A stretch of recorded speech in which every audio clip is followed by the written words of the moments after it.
हाय students, आपण topic बघतोय बघा, लॉज ऑफ मोशन हा 4th टॉपिक आहे आपला. आणि या टॉपिकमध्ये लास्ट लेक्चरमध्ये आपण काय पाहिलेलं आहे तर collision in 2 dimensions. Collision in 2 dimension आणि कोलिजन इन 1 डायमेन्शन याच्यामध्ये काय फरक आहे तर कोलिजन इन 2 डायमेन्शनमध्ये काय होतं तर दोन ऑब्जेक्ट जे आहेत ते एका स्ट्रेट लाईनवर ट्रॅव्हल होत नाहीत. ते कुठे ट्रॅव्हल होतात तर एका प्लेनमध्ये ट्रॅव्हल होतात. ओके, अशा प्रकारचं जे मोशन आहे याला आपण काय म्हणतो 2 डायमेन्शनल मोशन. आणि 1 डायमेन्शनल मोशन म्हणजे काय असतं, हेड ऑन कोलिजन म्हणजे काय असतं. हेड ऑन कोलिजनमध्ये ज्यावेळेस दोन ऑब्जेक्ट मूव्ह होतात, कोलाईड होतात आणि त्यानंतर परत मूव्ह होतात, त्यावेळेस कोलिजनच्या आधी आणि कोलिजनच्या नंतर त्यांचं मोशन जे आहे ते along the same straight line असतं.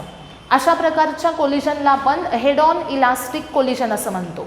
आणि कोलिजन इन 2 डायमेन्शनमध्ये आपण काय बघितलं तर दोन ऑब्जेक्ट जे आहेत ते एका स्ट्रेट लाईनवरून ट्रॅव्हल होत नाहीत, ते डिफरंट लाईन्सवरून डिफरंट डायरेक्शन्समधून ट्रॅव्हल होतात. त्यानंतर ते कोलाईड होतात आणि कोलिजन झाल्यानंतर परत ते दोन डिफरंट डायरेक्शन्समध्ये ट्रॅव्हल होतात. ओके, म्हणजे बिफोर कोलिजन आणि आफ्टर कोलिजन ते सेम डायरेक्शनमध्ये ट्रॅव्हल होत नाहीत. ओके, अशा प्रकारचं जे कोलिजन असतं त्याला आपण काय म्हणतो कोलिजन इन 2 डायमेन्शन्स. ओके, त्याच्यामध्ये आपण काही फॉर्म्युले बघितले. By using the law of conservation of linear momentum आपण लाईन ऑफ इम्पॅक्ट आणि टँजंट या दोन लाईन्सवर तो लॉ जो आहे तो अप्लाय केलेला आहे आणि त्याचे काही फॉर्म्युलेज बघितलेले आहेत. ओके, तर आज आपण आजच्या लेक्चरमध्ये नवीन पॉईंट बघतो आहोत, तो म्हणजे आहे मोमेंट ऑफ फोर्स. त्यालाच काय म्हटलं जातं टॉर्क असं म्हटलं जातं. आता मोमेंट ऑफ फोर्स आणि टॉर्क हे म्हणजे काय बघा, ज्यावेळेस एखादं सपोज डोअर आहे, डोअर ज्यावेळेस फिक्स केलेलं असतं, ते फिक्स केलेलं जिथं असतं त्याला आपण काय म्हणतो हिंजेस असं म्हणतो. ओके, डोअर काय केलं आहे फिक्स केलं आहे. डोअर कशामध्ये फिक्स केलेलं आहे बघा, सपोज हे आहे डोअर आणि इथं एक पट्टी असते अशी आणि तिथं काय असतात असे हिंजेस असतात आणि त्याच्यामध्ये हे डोअर असं फिक्स केलेलं असतं. ह्याला काय म्हटलं जाईल हिंजेस असं म्हटलं जातं. आणि इथं डोअर हे फिक्स केलेलं आहे हिंजेसमध्ये. मग सपोज हे डोअर आपल्याला ओपन करायचं आहे किंवा क्लोज करायचं आहे, तर ओपन क्लोज करण्यासाठी हे जे डोअर आहे त्याच्यावर आपल्याला फोर्स अप्लाय करावं लागतं. ज्यावेळेस तुम्ही डोअरवर फोर्स अप्लाय करता त्यावेळेस तो डोअर काय होतो रोटेट होतो, म्हणजे फिरतो, बरोबर, गोल फिरतो. आणि त्यावेळेस रोटेट होत असताना ही जी लाईन आहे ह्या लाईनच्या भोवती तो काय होतो रोटेट होतो. आणि ती जी लाईन आहे ज्याच्या भोवती डोअर रोटेट होणार आहे त्या लाईनला काय म्हटलं जातं ॲक्सिस ऑफ रोटेशन असं म्हटलं जातं. मग ॲक्सिस ऑफ रोटेशन म्हणजे काय बघा, कन्सेप्ट समजून घेण्यासाठी सपोज एखादी स्ट्रिंग आहे, त्या स्ट्रिंगला तुम्ही पुढे स्टोन कनेक्ट केला आणि ती स्ट्रिंग जी आहे ती व्हिरल केली. स्ट्रिंगला स्टोन कनेक्ट केला आणि स्ट्रिंग हातात धरली आपण आणि अशी सर्कलमध्ये फिरवल्यानंतर काय होतं तर मध्ये एक लाईन आहे ज्याच्या भोवती तो स्टोन काय होतो फिरत आहे. सेंटरल लाईन आहे, त्याच्या भोवती तो स्टोन राऊंड शेपमध्ये फिरत आहे, बरोबर. मग आता इथं काय होणार आहे तर ज्या लाईन भोवती हा जो स्टोन आहे हा रोटेट होतो त्या लाईनला आपण काय म्हणतो ॲक्सिस ऑफ रोटेशन. मग आता ज्यावेळेस फॅनचं मोशन तुम्ही कन्सिडर करता, फॅन रोटेट होतो आहे, त्यावेळेस फॅनचा सेंटरमधून पास होणारा एक ॲक्सिस आहे, त्या ॲक्सिसच्या भोवती तो फॅन काय होतो रोटेट होतो. मग अशी ज्या लाईनच्या भोवती काय होत असतं सर्क्युलर मोशन होत असतं ऑब्जेक्टचं, त्याला काय म्हटलं जातं ॲक्सिस ऑफ रोटेशन असं म्हटलं जातं. ओके, मग आता इथे काय सांगितलं, एक अशी इथं फिक्स पट्टी असते, त्याच्यावर हिंजेस असतात आणि त्या हिंजेसमध्ये डोअर काय केलेलं असतं फिक्स केलेलं असतं. आणि हे जे डोअर आहे हे आपल्याला काय करायचं आहे रोटेट करायचं आहे. रोटेट करायचं म्हणजे काय करायचं आहे तर ओपन करायचं किंवा काय करायचं क्लोज करायचं.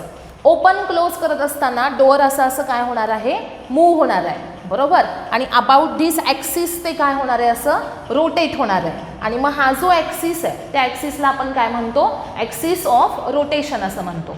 ओके, सगळ्यांच्या लक्षात आलं. मग आता सगळ्यांनी मी सांगते ते नीट लक्षात घ्यायचं. ज्या वेळेस हे डोअर ओपन करायचं आहे मला आणि मी सपोज हे जे हिंजेस आहेत याच्या जवळ इथं असं फोर्स अप्लाय केलं.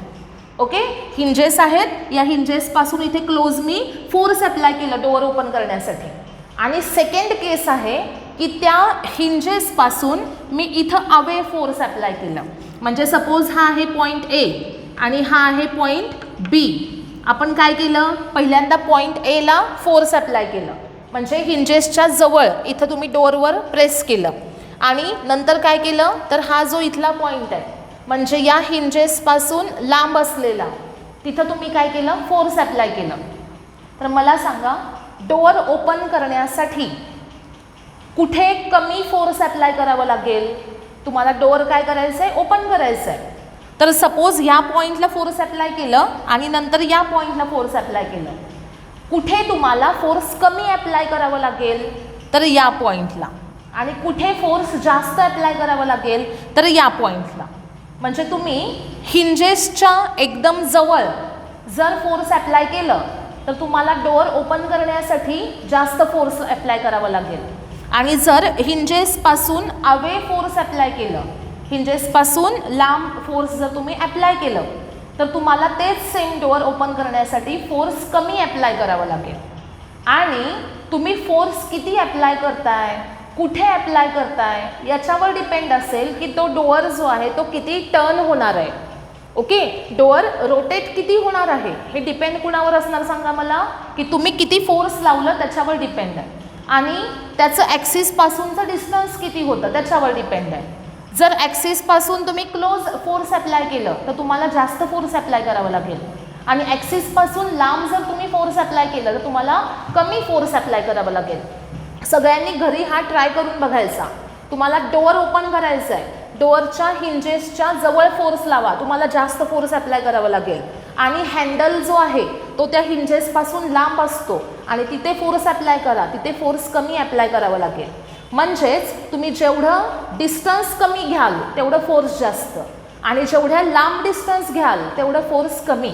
ओके, म्हणजे ते ॲक्सिसपासूनचं डिस्टन्स आणि अप्लाइड फोर्स यांचं प्रपोर्शन कसं आहे, इनव्हर्स प्रपोर्शन आहे. ओके, मग आता हा जो टर्निंग इफेक्ट आहे, फोर्स अप्लाय केल्यानंतर त्या डोअरचं काय झालं, रोटेशनल मोशन झालं, रोटेट झाला डोअर. बरोबर, म्हणजे काय सांगितलं मी की इथे फोर्स अप्लाय केल्यानंतर हे डोअर टर्न झालं. मग हा जो डोअरचा टर्निंग इफेक्ट आहे तो टर्निंग इफेक्ट हा डिपेंड कुणावर आहे, आत्ताच सांगितलं मी की किती फोर्स अप्लाय केलं आणि ते तुम्ही किती डिस्टन्सवर अप्लाय केलं ॲक्सिस ऑफ रोटेशनपासून. या दोन फॅक्टरवर डिपेंड आहे की डोअर रोटेट किती होणार. सपोज तुम्ही इथे फोर्स अप्लाय करताय आणि हळूच एकदम अप्लाय करताय, म्हणजे इथं या पॉईंटला एकदम क्लोज घेतला पॉईंट आणि तिथे थोडंसंच फोर्स अप्लाय केलं तर डोअर टर्न होणार नाही आहे. पण तिथे तुम्ही जास्त फोर्स अप्लाय केलं तर कुठे डोअर थोडंसं टर्न होणार आहे. पण या पॉईंटला, बी पॉईंटला तुम्ही थोडंसंच फोर्स लावलं तरी पण डोअर जास्त टर्न होईल. आणि या पॉईंटला तुम्ही खूप जास्त फोर्स लावलं, बघा हँडलला पकडलं आणि जोरात ढकललं तर दार काय होईल, आपटेल ना भिंतीवर. म्हणजे इथे काय होणार आहे लक्षात आलं का तुमच्या, की जर तुम्ही जास्त डिस्टन्सला जास्त फोर्स अप्लाय केलं तर टर्निंग इफेक्ट जास्त प्रोड्यूस झाला. आणि क्लोज तुम्ही जास्त फोर्स अप्लाय केलं तर एवढा टर्निंग इफेक्ट जास्त प्रोड्यूस होणार आहे का, डोअर जास्त टर्न होणार आहे का, नाही. म्हणजेच हा जो टर्निंग इफेक्ट आहे हा डिपेंड कुणावर आहे, तर मॅग्नेट्यूड ऑफ फोर्सवर डिपेंड आहे. फोर्सचं मॅग्नेट्यूड किती आहे त्याच्यावर डिपेंड आहे. आणि ते फोर्स तुम्ही ॲक्सिस ऑफ रोटेशनपासून किती डिस्टन्सवर अप्लाय केलं आहे त्याच्यावर डिपेंड आहे. आणि मग आता मोमेंट ऑफ फोर्स म्हणजे काय, मोमेंट ऑफ फोर्सची आपण इथे डेफिनिशन बघूयात. ओके, टॉर्क किंवा मोमेंट ऑफ फोर्स याची डेफिनिशन काय, तर if applied force produces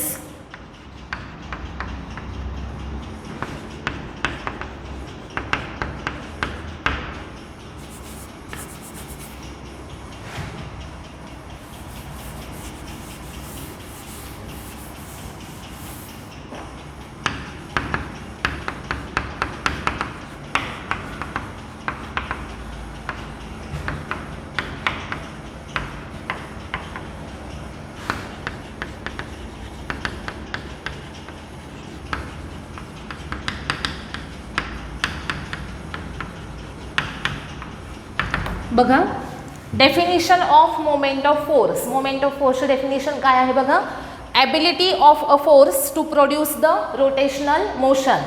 force apply केल्यानंतर बॉडीचं काय होणार आहे, रोटेशनल मोशन होणार आहे. तर इथे या ॲबिलिटीला, त्या फोर्सच्या ॲबिलिटीला काय म्हटलं जाईल, moment of force. What is meant by the moment of force. The ability म्हणजे काय असते, क्षमता असते. ॲबिलिटी कोणाची, फोर्सची. कसली ability, to produce the rotational motion. Ability of a force to produce rotational motion is called as the moment of force or we call it as torque. आलं लक्षात सगळ्यांच्या. मोमेंट ऑफ फोर्स म्हणजे काय, ability of force to produce the rotational motion. आता याच्यामध्ये ही जी ability आहे याला आपण मोमेंट ऑफ फोर्स असं म्हणतो, म्हणजेच टॉर्क असं म्हणतो. आणि हे जे टॉर्क आहे याचा सिम्बॉल जो आहे तो असतो टो.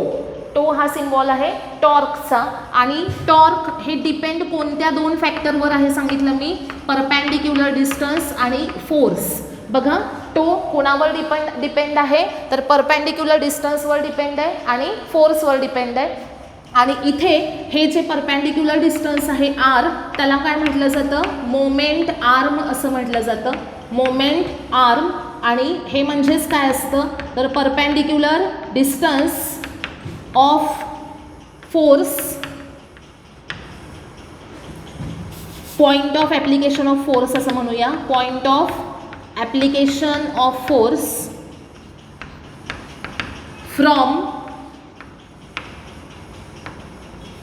from axis of rotation, from axis of rotation. Okay, this is called as the R bar and F bar is the force applied. force applied. लक्षात ठेवा सगळ्यांनी. टो म्हणजे काय, मोमेंट ऑफ फोर्स. त्यालाच काय म्हटलं जातं, टॉर्क असं म्हटलं जातं. टॉर्क ही एक व्हेक्टर क्वांटिटी आहे. का व्हेक्टर क्वांटिटी आहे, इथे बघा, टॉर्क डिपेंड कुणावर आहे, तर मोमेंटम आणि फोर्स. मोमेंटम म्हणजे काय, तर तुम्ही ज्या पॉईंटला फोर्स अप्लाय केला आहे तो point of application of force आणि ॲक्सिस ऑफ रोटेशन यांच्यातलं डिस्टन्स म्हणजे मोमेंट आर्म, आर बार. आणि एफ बार म्हणजे काय रिप्रेझेंट करेल, तर ॲप्लाइड फोर्स. मग मोमेंट ऑफ फोर्स म्हणजे टर्निंग इफेक्ट जो फोर्समुळे प्रोड्यूस होईल तो दोन फॅक्टरवर डिपेंड आहे. ते दोन फॅक्टर आहेत आर आणि एफ. एफ म्हणजे किती फोर्स अप्लाय केलं, आर म्हणजे ते फोर्स तुम्ही ॲक्सिस ऑफ रोटेशनपासून किती डिस्टन्सवर अप्लाय केलं, ते डिस्टन्स म्हणजे आर. सो आर बार आणि एफ बार ह्या दोन्ही पण कसल्या क्वांटिटी आहेत, व्हेक्टर क्वांटिटी आहेत. आर बार आणि एफ बार या दोन्ही पण व्हेक्टर क्वांटिटी आहेत. आणि त्यांचा प्रोडक्ट घेतल्यानंतर मिळणारी फिजिकल क्वांटिटी टॉर्क म्हणजेच moment of force. R bar आणि एफ बार या दोघांचा प्रोडक्ट घेतल्यानंतर आपल्याला क्वांटिटी मिळते टॉर्क. आणि ही टॉर्क क्वांटिटीसुद्धा व्हेक्टर आहे. बघा, आर बार एफ बार या दोन व्हेक्टरचा प्रोडक्ट घेतल्यानंतर आपल्याला रिझल्टंट मिळतो टॉर्क. आणि तीसुद्धा एक व्हेक्टर क्वांटिटी आहे. आणि म्हणून आर बार आणि एफ बार यांचा प्रोडक्ट घेताना तो व्हेक्टर प्रोडक्ट घेतला जातो आणि तो क्रॉस मार्कनी दाखवला जातो. या दोन व्हेक्टर्सचा प्रोडक्ट ही व्हेक्टर मिळते, म्हणून हा प्रोडक्ट हा कसला प्रोडक्ट आहे, व्हेक्टर प्रोडक्ट आहे. So tau bar is equal to काय असेल, R bar cross F bar असेल. आणि मॅग्निट्यूडमध्ये टो कसा लिहिला जाईल, तर R F sine theta. In magnitude tau is equal to R F sine theta and in vector form tau bar is equal to R bar cross F bar. आता इथे theta हा काय आहे सांगा मला. थिटा अँगल असणार आहे. कोणाच्यातला angle आहे, तर आर बार आणि एफ बार या दोन व्हेक्टर्समधला तो अँगल आहे. लक्षात ठेवा सगळ्यांनी काय काय सांगितलं मी इथे. What is meant by the moment of force. ज्या वेळेस तुम्ही फोर्स अप्लाय करता, फोर्स अप्लाय केल्यानंतर एखाद्या ऑब्जेक्टचं रोटेशनल मोशन होतं. ही जी त्या फोर्सची ॲबिलिटी आहे to produce the rotational motion is called as the moment of force or torque. Torque म्हणजेच काय, तर त्या डोअरचा किंवा कोणत्याही ऑब्जेक्टचा टर्निंग इफेक्ट, किती टर्न होणार, किती रोटेट होणार, हे जे आहे म्हणजेच मोमेंट ऑफ फोर्स हे कुणावर डिपेंड आहे, तर किती फोर्स अप्लाय केलं जातं आहे आणि ते किती डिस्टन्सवर अप्लाय होतं आहे ॲक्सिस ऑफ रोटेशनपासून. ओके, मग अमाऊंट ऑफ फोर्स म्हणजे एफ असेल आणि distance between axis of rotation and point of application of force is the R which is called as the momentum. R bar F bar हे दोन्ही पण vector आहेत. त्यांचा प्रोडक्ट घेतल्यानंतर मिळणारी physical quantity moment of force म्हणजेच torque ही सुद्धा व्हेक्टर आहे आणि त्यामुळे प्रोडक्ट कसा दाखवला जाईल, व्हेक्टर प्रोडक्ट दाखवला जाईल आणि तो क्रॉस मार्कनी रिप्रेझेंट केला जाईल. So tau bar is equal to काय असेल, आर बार क्रॉस एफ बार.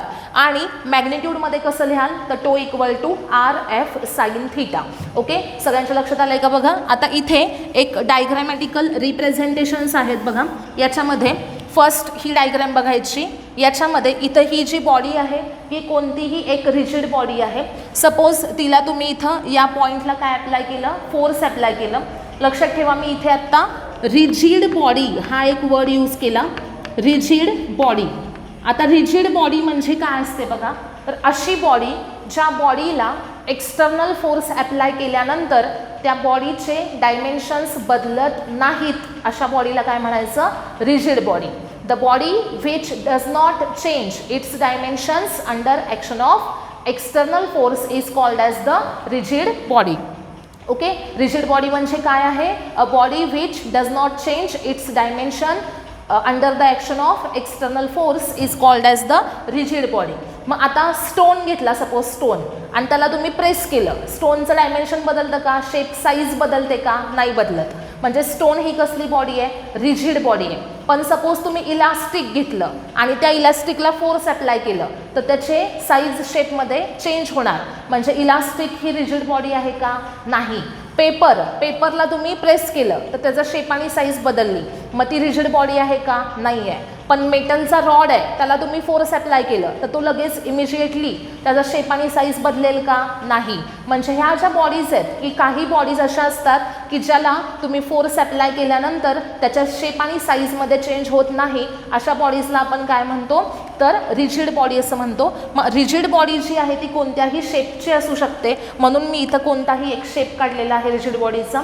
इथं सपोज पी आहे पॉईंट, पी पॉईंटला तुम्ही काय केलं, फोर्स अप्लाय केलं. आणि आर म्हणजे काय आहे तर या फोर्सचं म्हणजे ज्या पॉईंटला तुम्ही फोर्स अप्लाय केलं आहे, पी म्हणजे आहे point of application of force. ज्या पॉईंटला फोर्स अप्लाय केलं तो पॉईंट आहे हा. आणि या पॉईंटचं ॲक्सिस ऑफ रोटेशनपासूनचं परपॅन्डिक्युलर डिस्टन्स आर आहे. आणि हे आर जे आहे याला काय म्हटलं जातं, मोमेंट आर्म असं म्हटलं जातं. आणि या आरवर डिपेंड आहे की बॉडी रोटेट किती होणार आहे, किती डिस्टन्सवर फोर्स आहे त्याच्यावर डिपेंड असेल की बॉडीचं रोटेशन किती होईल. आता हे जे दाखवलेले आहेत हे जे दोन व्ह्यूज आहेत इथं आपल्याला डायरेक्शन समजेल बघा.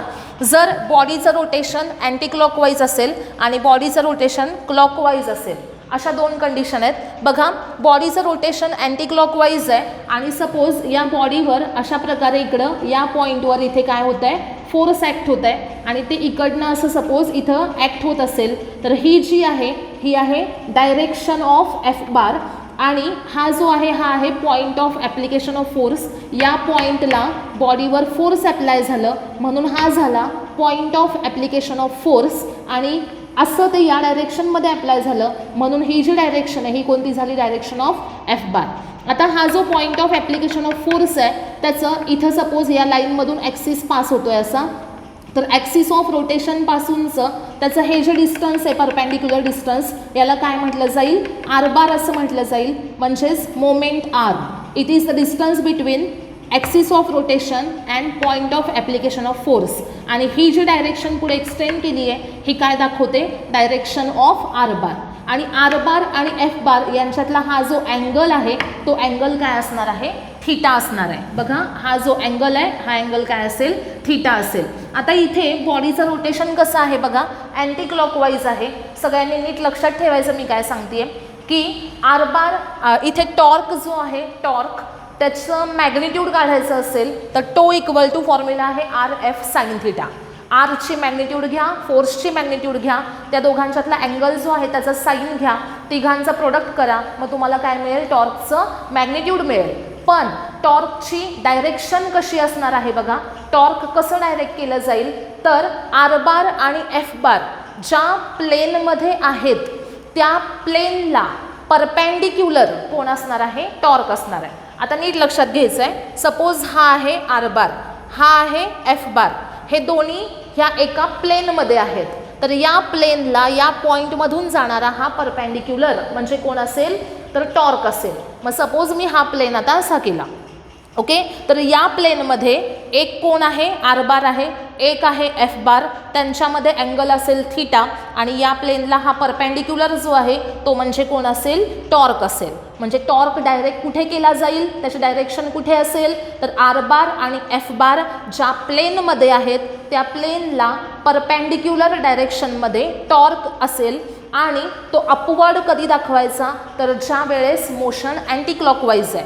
डाऊनवर्ड कधी दाखवायचा तर ज्या वेळेस मोशन क्लॉकवाईज आहे. हे सगळ्यांनी नीट लक्षात ठेवायचं आहे. काय सांगितलं, जर बॉडीचं रोटेशन अँटी क्लॉकवाईज असेल तर टॉर्कची डायरेक्शन कशी दाखवायची आहे, तर आता सपोज हा प्लेन आहे, ह्याच्यामध्ये एक आर बार आहे, एक एफ बार आहे आणि टॉर्क हा कसा असेल अपवर्ड. अपवर्ड कधी दाखवला जाईल, ज्या वेळेस अँटी क्लॉकवाईज आहे. आणि बघा हे आर बार एफ बार ह्या प्लेनला असा परपेंडिक्युलर आणि अपवर्ड डायरेक्शनमध्ये जाणारा हा वेक्टर हा कधी दाखवला जाईल, बॉडी अँटी क्लॉकवाईज रोटेट होतीये तेव्हा.